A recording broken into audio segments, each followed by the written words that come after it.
Back in 2006, Brent Morris called me up and asked if I'd be interested in making a presentation to Quaker Coronati Lodge in London. Now, it would be the rare Masonic researcher who would turn down an opportunity to make a presentation to the premier lodge of Masonic research. But I hesitated, not believing that I had any research projects in the go that would actually be of interest to such an august body. Nevertheless, Brent assured me that I should write a paper about Freemasons on the internet.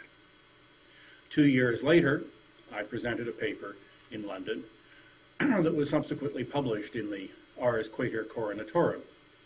It ran some 70-odd pages.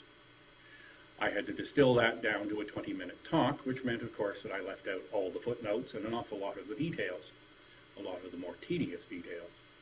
But nonetheless, the paper was published and is available through the Quaker Coronati website. So what you're going to hear this evening is basically me reading the paper that I presented at that time. So the tense is that of 2 years ago, 3 years ago, and of course some of the information will have changed and other information will have become available. Should be interesting for some of you, may put some of you to sleep, certainly put me to sleep occasionally writing it, but nevertheless, let's give it a few minutes. We'll be right back. And let's see what I have to say. Anderson's Book of Constitutions, 1723. There were 3, perhaps 400 in the first printing. But how many of them have survived? I'm compiling a catalogue of the extant copies. The United Grand Lodge of England has 14 in their archives. The Grand Lodge of British Columbia and Yukon has 2. The Royal Museum in Victoria, British Columbia has 1. And I have a list of another 4. If you know the whereabouts of others, please drop me a line. This is a historical outline of Freemasons on the internet. Less a history than a chronology, less a chronology than a few notes. This paper may be viewed as an early attempt to outline what in time may become a proper history. One theme that stands out is the frustrating lack of documentation for something that exists mainly as text files. In the headlong rush from punch cards to DVDs, many files have been not so much as lost as left behind. The internet as a public forum has been with us for 30 years. Freemasons discussing and practicing Freemasonry have been online for most of those years. Even in the early days, the internet was a large place, and there were many communities that were barely aware of each other. There is opportunity for much further research. One of the first Masonic leaders to recognize the potential for Freemasonry was Allen E. Roberts, who wrote in 1983, "Has the time arrived for the Freemasons of the country to begin linking their computers through modems all over the country? Is it time to consider a Masonic bulletin board? Or should Freemasonry ignore this tremendous technological breakthrough as it has so many others?" Before anything else, there was email. Although there were individual Freemasons who had access to email in the 1960s and 1970s, it was not until the introduction of the telephone modem in 1977, bulletin board software in 1978, and commercial email and Usenet in 1979 that a Masonic conversation truly became possible. The internet can loosely be divided into email, file transfer sites, bulletin boards, mailing lists, e-zines, and chat rooms, Usenet newsgroups, and websites, blogs, and something called Second Life. Who was the first? Credited as the first Masonic bulletin board, Preston Burner's Hiram's Oasis was created in November of 1987. It's also been styled the Mother Masonic Bulletin Board. But Joseph Everett created the Ohio Masonic Bulletin Board list in the autumn of 1982, and there may be others. Bulletin boards were labors of love, requiring an outlay of personal funds for equipment and long-distance telephone charges, as well as a considerable investment of time. The fun and excitement of participating in a free-range and open-ended discussion group is apparent in the text files that have survived. Peter Trey came online in late 1978, joining Freemasonry in 1988. Within a year, he had created perhaps the first mailing list, the Masonic Digest. David Stites in California set up a section of a public file transfer protocol server in 1991. He later created a bulletin board called MASNet in 1992. But the earliest archived post about Freemasonry into a mailing list was not into a Masonic list, but into New Age Digest, on 14th of December, 1984. The topic was overt government persecution of Masonic, Wiccan, and other occult groups in Europe. Special note should be made of the UK Mason list, created by Gordon Charlton and Chris White in 1995. This led to two initiatives, the E-Mason PIN and Internet Lodge number 9659. There have been at least two notable Masonic electronic magazines, Peter Trey's Masonic Digest, which ran from 1989 to 94, and Gordon Charlton's Masonry Universal ... which ran from 1995 to 1999. While the contents make interesting reading, also noteworthy was the inclusion of ASCII art in Masonry Universal ... an almost forgotten art form in which images are created with monospace letters. Described as the world's largest online text-based conferencing system, Usenet, established in 1979, allowed the creation of news groups or message boards on any topic. The Internet, especially Usenet, has long been described as anarchistic at best. The first great influx of newsgroup users began in 1993, when the Internet service provider, America Online, offered Usenet access to its customers. It was at this time that many Freemasons first became aware that anti-Masonry was a contemporary issue, and not just a historical footnote or fringe group obsession. The earliest extant reference to Freemasonry on Usenet is found in a message regarding the Book of Mormon, posted to the newsgroup net.religion on the 16th of September, 1983. There have been at least 19 newsgroups dedicated to some aspect of Freemasonry. Only one need be detailed here. The formation of alt.freemasonry was controversial.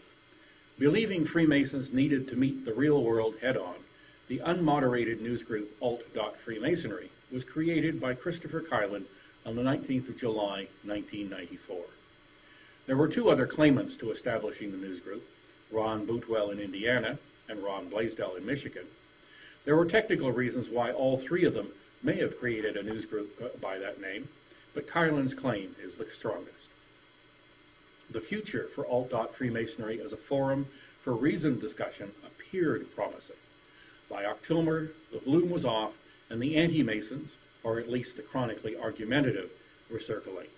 It took almost 3 years for the noise-to-signal ratio, as it was then termed, to become unbearable.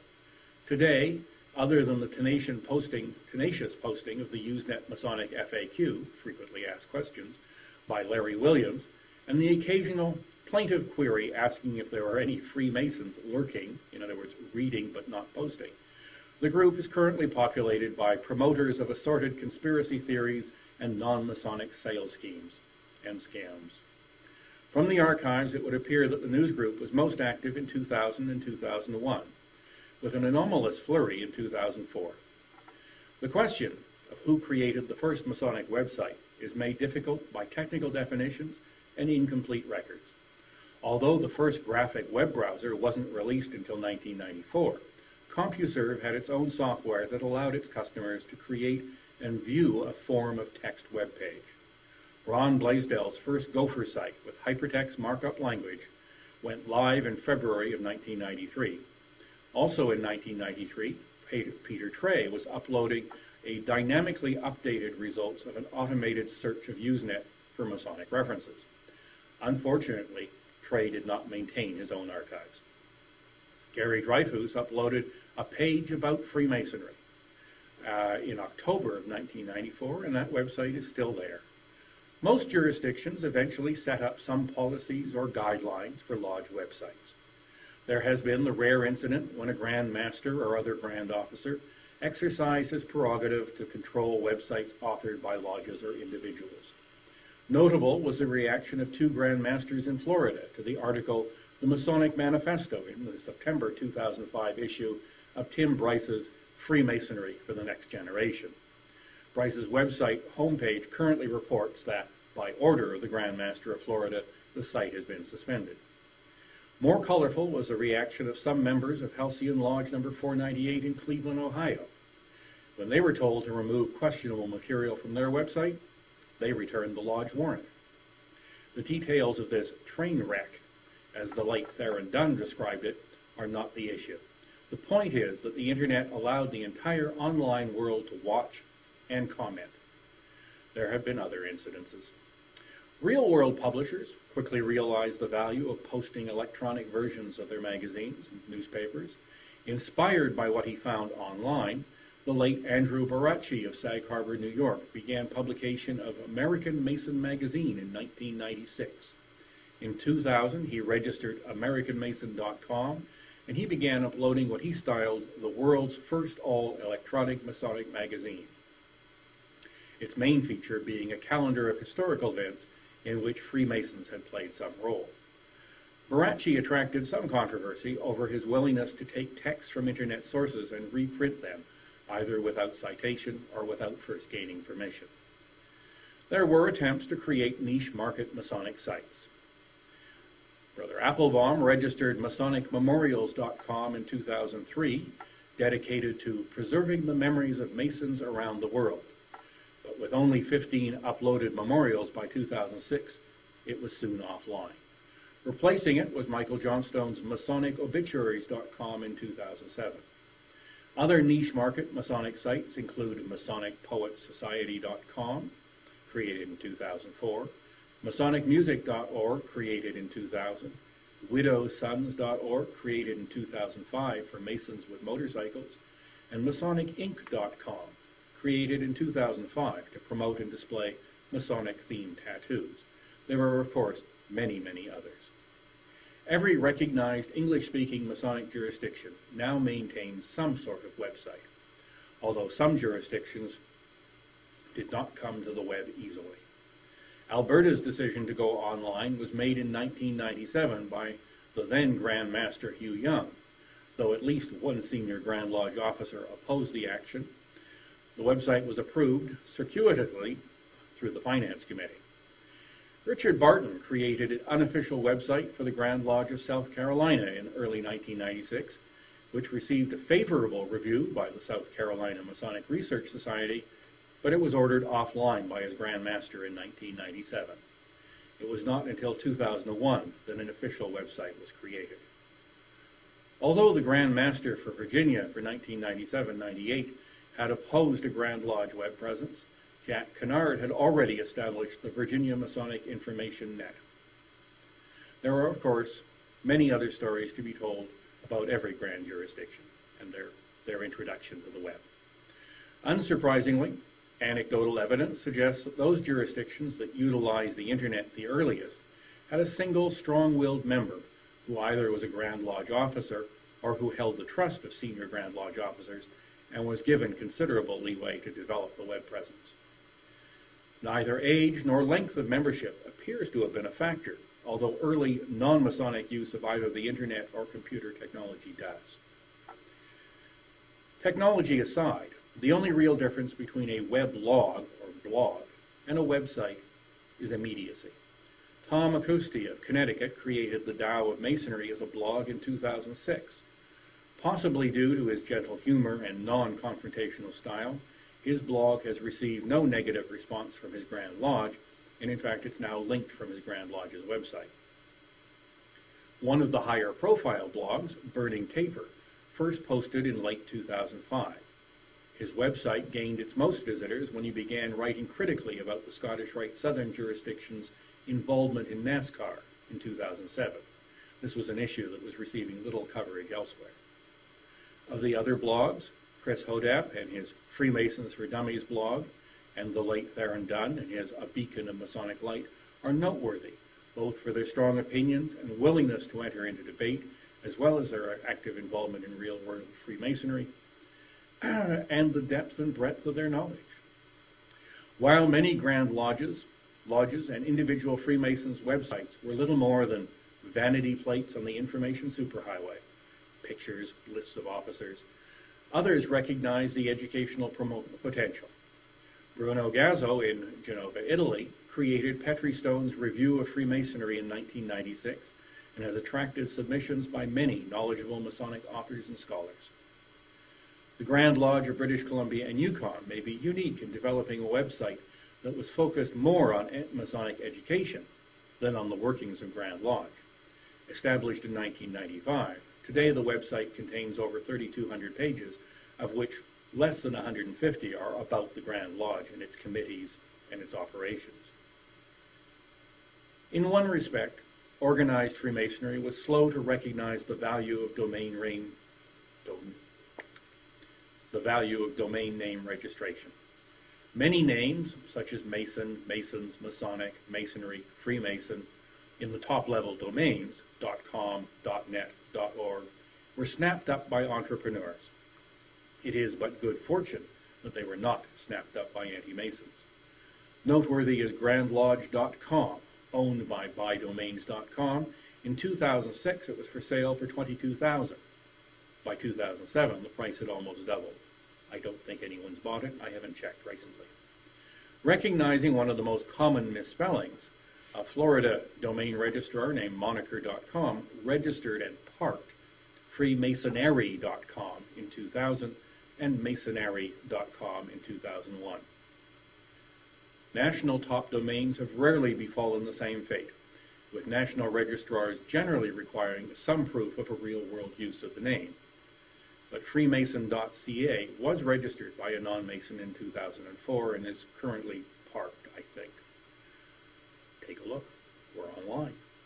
The Grand Lodge of Russia registered freemasonry.ru, but freemasonry.us was registered in 2000 by an entrepreneur who has currently parked it as a link farm. Other names have also been lost. GoMasonry.com is now listed for sale for over $30,000. The early days of website development imposed a steep learning curve on those unfamiliar with a developing technology for which the ground rules were still evolving. There were those websites registered before fees were imposed, where the owners found themselves later unable to prove ownership. Other situations developed. Back to the Grand Lodge of British Columbia, they registered its first domain, bc-freemasonry.com, in 1995 through a local company owned by a Freemason. He registered it in his own name, not through any hidden motive, but because processing payment was simpler at the time.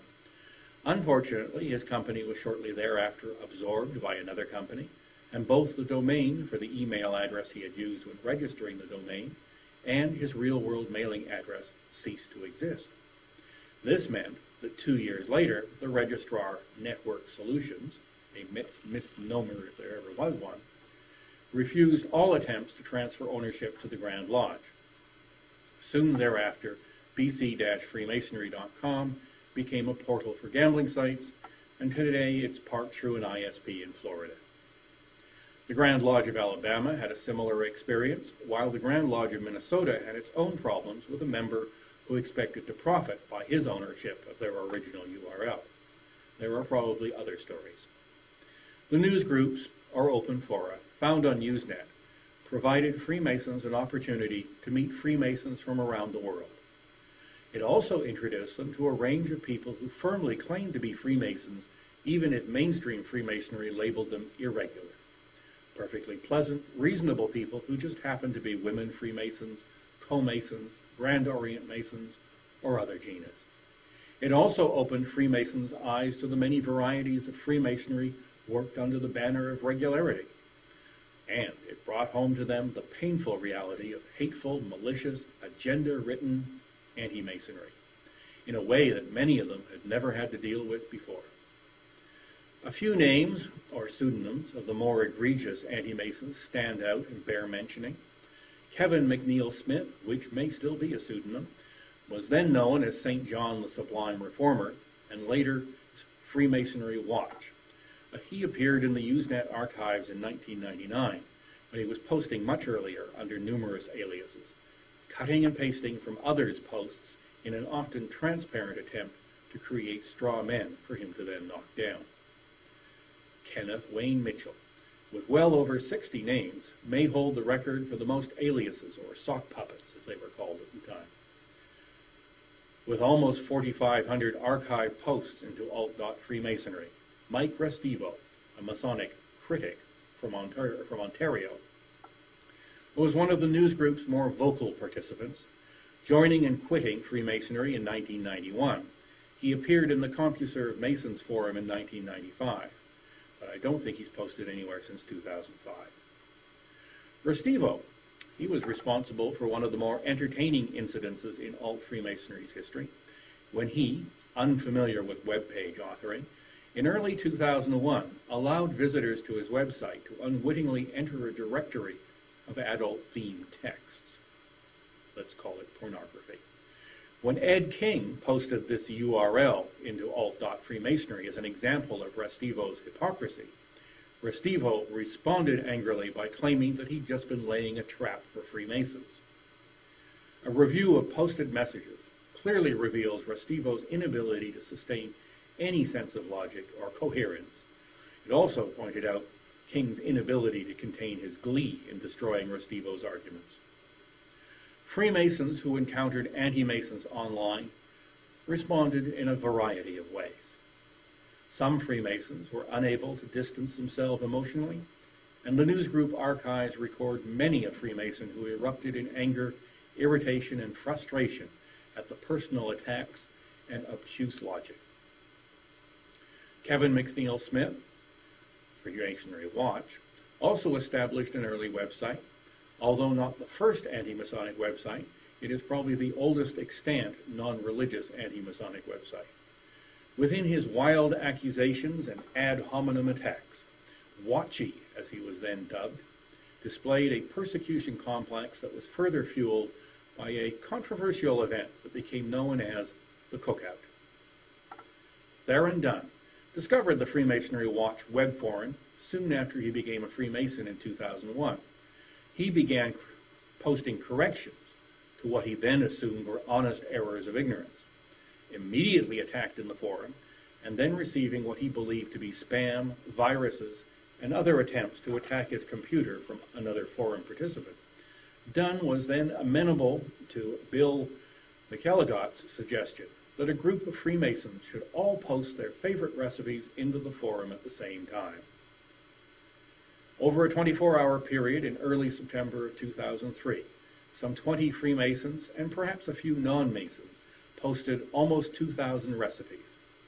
Well, the software used for the forum was not designed to handle that sort of volume of traffic, and, depending on who you talk to, the forum was either taken offline or crashed.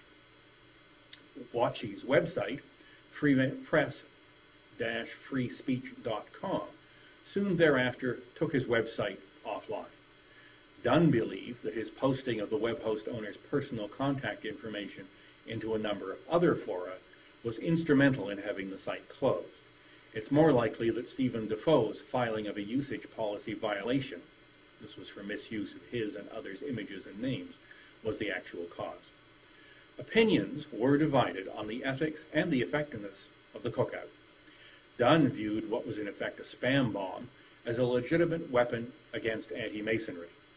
Others questioned that legitimacy and pointed out that, although rarely posting into other newsgroups, McNeil Smith continues to maintain his anti-Masonic website, which generally will appear in the top page of a keyword search for Freemasonry, and continues to run his own forum. It was not long until the idea was mooted for real-world lodges for Internet users, or some form of online lodge. Participants in the UK Mason list met informally in the real world. Reports vary, but John Belton recalls that it was at a late-night discussion at Charlton's home in March of 1996 that the idea of an internet lodge was first mooted. Less than 2 years later, the lodge was consecrated in 1998. The real-world meetings of Freemasons and members of the UK Masons list is only one example of many.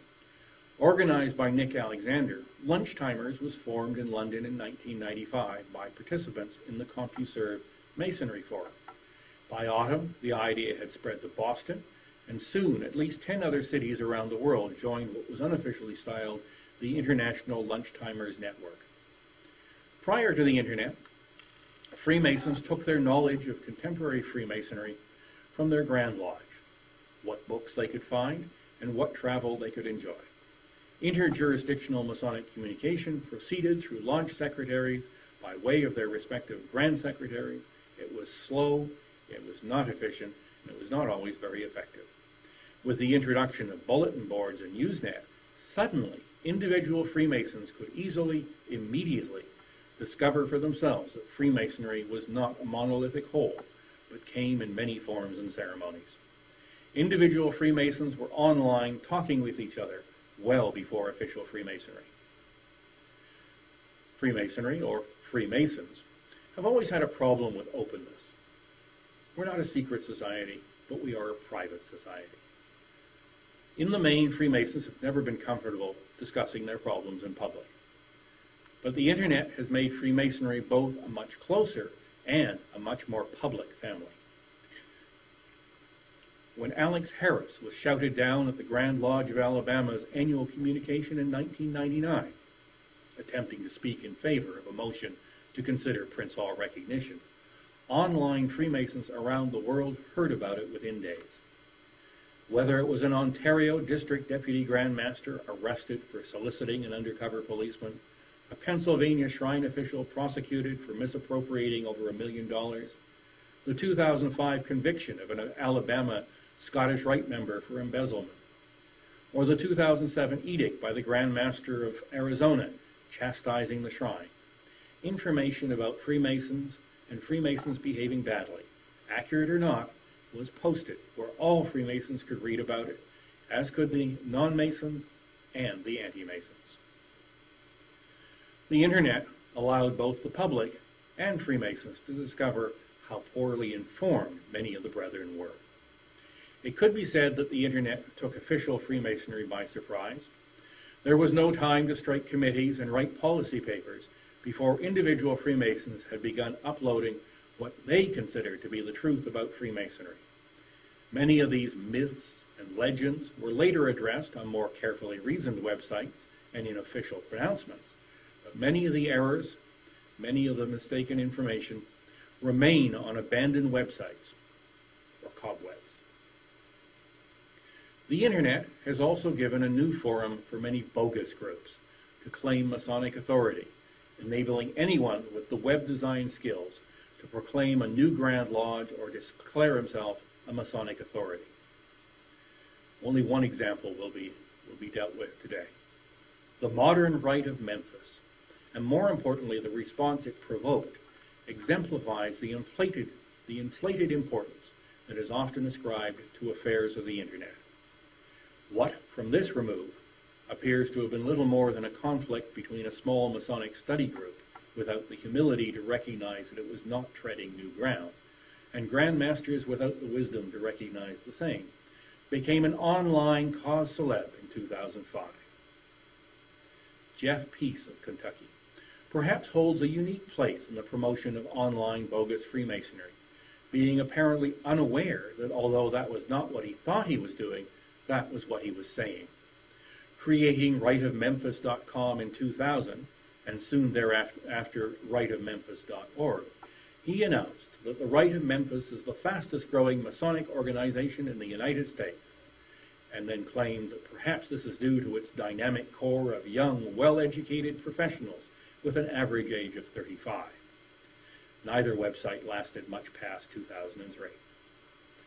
Peace knew nothing of the history or rites of the Rite of Memphis when he did this in early 1999, but after some research, discussion with perhaps a dozen other researchers, and several attempts to exemplify degrees, by 2001 he had decided that it just wasn't a viable system.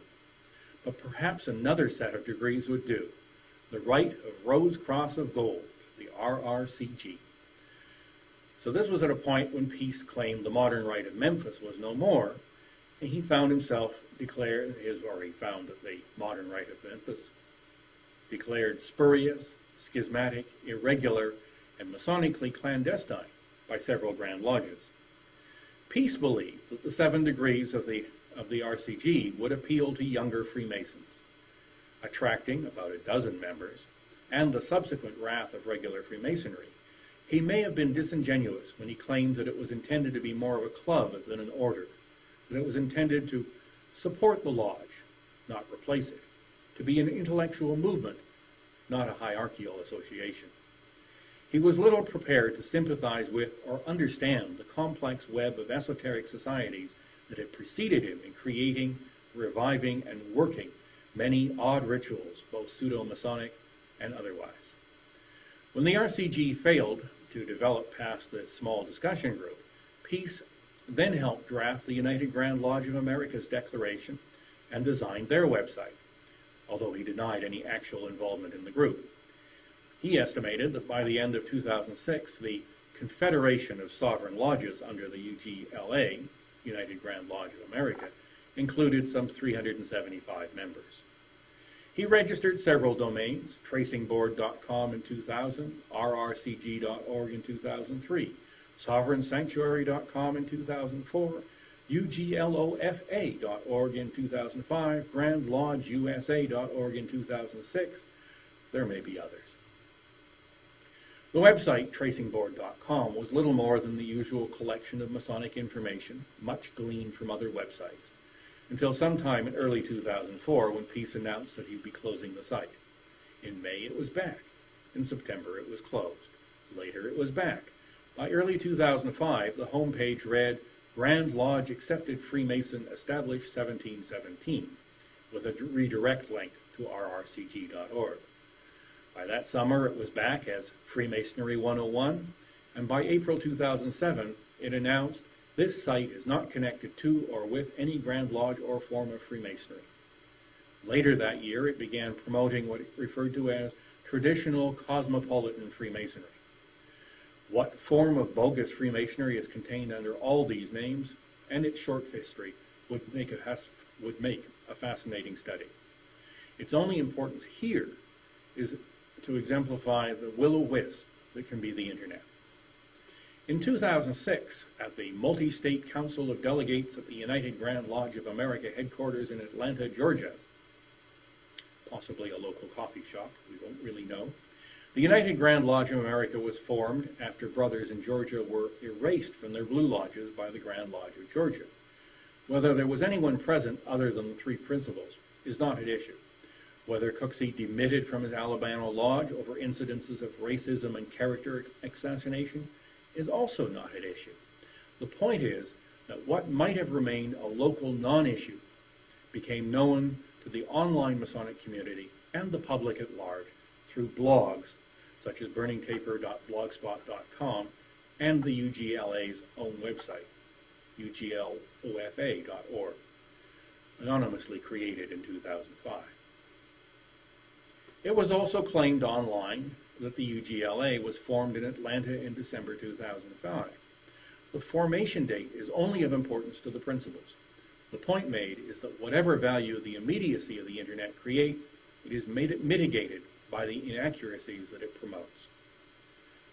Highlighting the challenge of tracking such groups, the United Grand Lodge of America registered grandlodgeusa.org in 2006, but in 2007 the name was changed to the Grand Orient of the United States of America.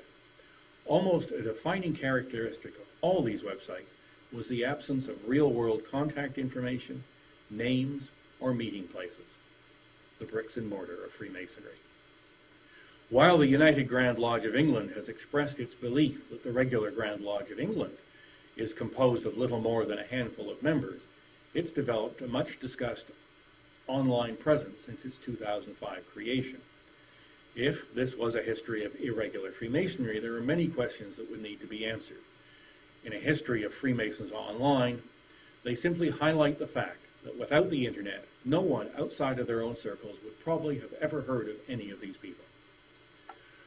While these many websites and the organizations or individuals behind them are an irritation, Theron Dunn perhaps summarized it best.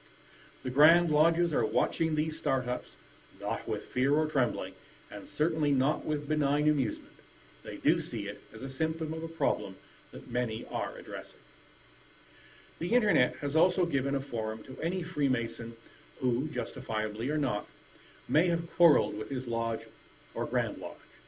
While some created their own new groups in the real world, Others wished to stay within regular Freemasonry, but just wanted to see change.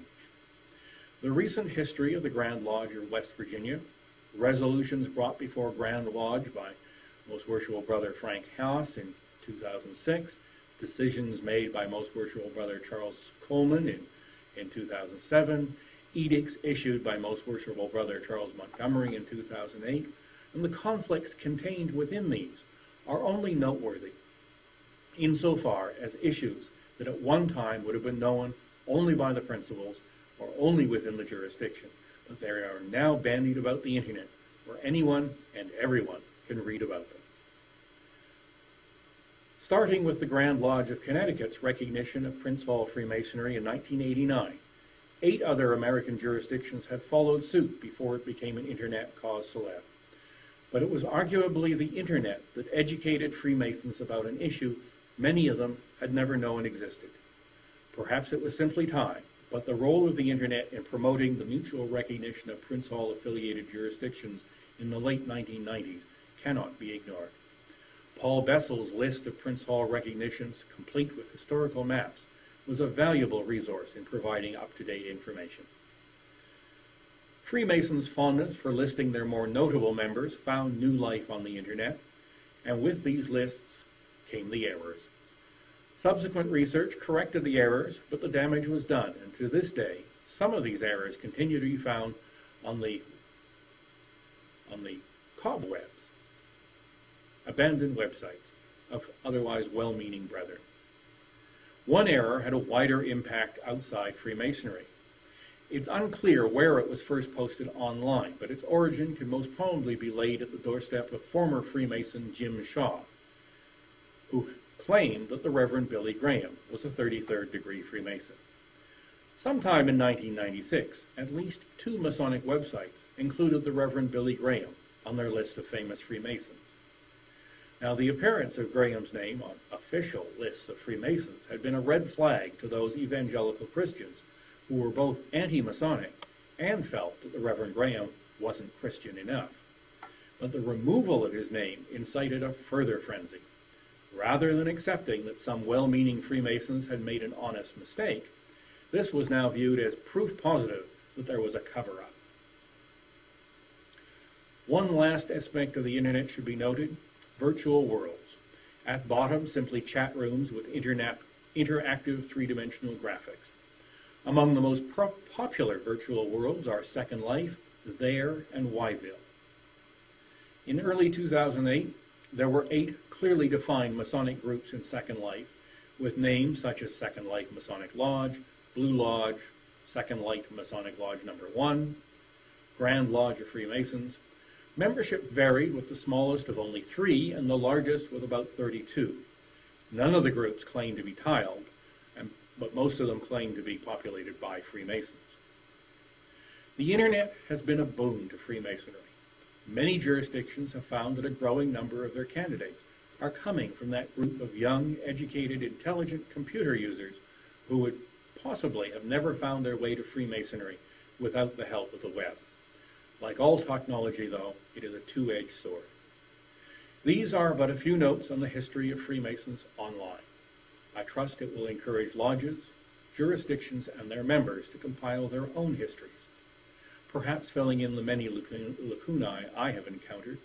I also trust that my notes will inspire an outpouring of corrections and amendments.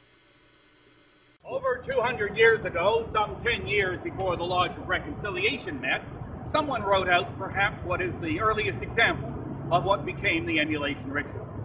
Sold at auction in the 1880s to a Freemason who then moved to Vancouver, his son-in-law lent the manuscript to Lionel Vibert, who transcribed it in 1932. And then, in 1949, it was given to Western Gate Lodge No. 48 here in Vancouver. 2 other transcriptions were made, one locally and one in Quebec. Vibert's is with the Harry Carr collection in the Dallas Scottish Rite Library. The others are with the National Archives of Canada. Copies are also in the Quator Coronati Lodge collection. Today, the original of the Vancouver manuscript is missing. If you have any information regarding its whereabouts, please contact me. I ended my 2008 outline of Freemasons Online by noting my expectations of an outpouring of corrections and amendments. There have been surprisingly few, but they should be noted. I reported that the tenacious poster of the Alt-Freemasonry FAQ in my published paper was Worshipful Brother Larry Holbrook. In fact, Worshipful Brother Larry Williams is a member of Holbrook Lodge in Oregon. My apologies. So far, only one other misunderstanding has been laid at my door. When David Doherty criticized Mark Tabert in a blog posting in 2006, it appeared that he was criticizing Tabert's call for a central repository of online Masonic information. But in fact, he was upset about the new Washington Monument Library's access policy. A bit of a historical update. I've since learned that Phoenix Masonry was created by David Letellier in response to a Grand Master in Florida refusing to pay the sum of $20 a month for web hosting. When Letellier then set up Phoenix Masonry to put up pictures of his collection of museum pieces, he was then expelled for creating the website. The Global Fraternal Network has been moved. Do a web search if you want to find it. The Scottish Rite Masonic College, founded through the Valley of Chicago in the mid-1990s, was an early attempt at an online program of education, but it foundered within 4 years. Another short-lived attempt to promote Freemasonry was the Freemason University out of Morton Grove, Illinois. There are archives of it in 2001, and it doesn't appear to have survived either. I mentioned the online magazine North Carolina Mason in my original paper. Since then, I've located a text file pushing its original publishing dates back to early 1993. Brother Gregory Stewart, who posts the blog Masonic Traveler out of California, published a book in 2009. Congratulations, Brother Stewart. The Burning Taper is still published anonymously by Widow's Son. He was offline for the end of 2010 and most of 2011, battling necrotizing fasciitis, successfully, I must say. Congratulations to you as well. The blog, Freemasonry for Dubbies, continues to be a timely source for Masonic news. Chris Hodap, who posts the blog, is also on the mend after what he termed his little cancer adventure. Glad to hear that. It will never be possible to mention every website, but a few have come to my attention since my paper was published. Masonic-lodge.info had come online in 2002. It continues to maintain a regularly updated list of Grand Lodge, Lodge, and Masonic information sites. What has changed since I gave my paper in 2008? Well, there are a lot more websites. Some Grand Lodges have taken advantage of the web and designed attractive, inviting, information-laden websites. Other Grand Lodges or Grand Masters continue to fear what they cannot understand or control. Nothing has changed there. Social media such as Facebook and Twitter were not mentioned in my 2008 paper. Today, both are widely used by Freemasons, and even a few Grand Lodges are encouraging their principal officers to twit, but not in lodge. The use of handheld devices in lodges have become so problematic that several Grand Lodges have had to issue edicts or at least policies restricting their use. The use of YouTube continues to grow, and of course the importance of such programs as the worldwide exemplification of Freemasonry lecture series. This one right now. Shouldn't be overlooked. People like moving pictures. My original paper is posted on the Quater Coronati Correspondence Circle website. As I receive corrections and additional information, an updated version will periodically be uploaded to the Grand Lodge of British Columbia and Yukon website. I have to say, though, I have not been collecting further information on Freemasons on the internet. I've arbitrarily chosen the period of 1978 to 2008 as my research topic. I won't be adding to my paper to keep it current.